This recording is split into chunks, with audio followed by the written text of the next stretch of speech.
Then someone cries, "Dragon!"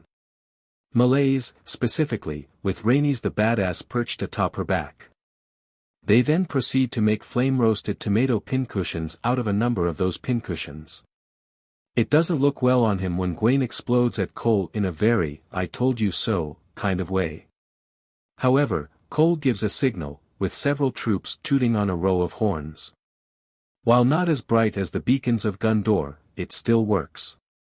Aemond, riding Vhagar, hears the battle toots a few miles away and is ready to take flight, but King Aegon soars by on Sunfyre before he can. This is accompanied by an effect on the music that sounds a lot like "wee." I hope this is Sunfyre and not Aegon, but I'm not sure. I'm 100% confident. Aemond is incensed by this and chooses not to join the fight for personal reasons. He urges Vhagar to calm down, and when you stop throwing the tennis ball, the dragon sulkily flumps his head down onto the forest floor and lets out a loud sigh like a yellow lab. The battle between Aegon/Sunfyre and Rhaenys/Meleys is brief, brutal, and vicious. With dragon breath, Sunfyre enlightens Meleys, and Meleys uses her massive talons to rip into Sunfyre's flesh. As well as teeth. And while she's about it, she whispers some extremely cutting, terrible remarks into Sunfyre's ears. In other words, Meleys and Rhaenys are emerging victorious. However, at that very moment, Aemond appears riding Vhagar, who is larger, meaner, and older than the two other dragons that are presently engaged in combat above the battlefield combined. This initially gives Aegon hope, but he soon learns that Aemond is just going to have Vhagar dracarys the crap out of him and Rhaenys at the same time. This implies that Aemond may easily vanquish the adversary and seize the throne. Sunfyre bears the brunt of Vhagar's fire-breathing. When he and Aegon fall into the adjacent woodland, Criston Cole worries and runs off to save his foolish king. What about Meleys and Rhaenys? You were aware that they were all right.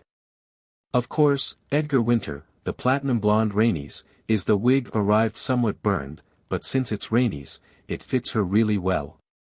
She turns to leave the fight, but not before turning to face Vhagar. She probably hears Daemon's statement from the season opener that they would require 2 dragons in order. However, Rhaenys will be Rhaenys. She and Meleys turn to confront Vhagar and Aemond. It doesn't go well, I guess. Vhagar releases the cream of the lesser dragon after grabbing Meleys in her claws. As they fall into the battleground, numerous soldiers are eliminated. Cole faints after falling off his horse. Vhagar stands up and charges, putting a large portion of Cole's troops under her talons a la Godzilla. Meleys, however, are still in the air. She and Rhaenys inspect the damage and search for Vhagar, who appears to have disappeared despite being as big as a superyacht. Meleys turns to face Rhaenys, and there's a cute moment where the dragon and rider share a "I got you, girl" glance.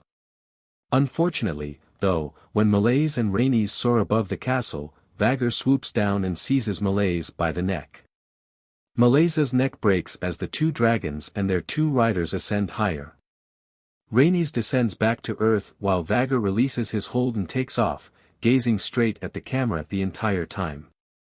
I guess there are worse ways for her to go out if she has to, than to Hans Gruber it. Meleys explode as they smash into the courtyard of the castle, which is something I never knew dragons did but maybe should have expected. A battleground that resembles a wide plain of burnt chicken greets Cole upon his awakening. He observes that the remnants of his army are gaining the upper hand by penetrating the castle via the recently created Meleys-shaped opening in its defenses.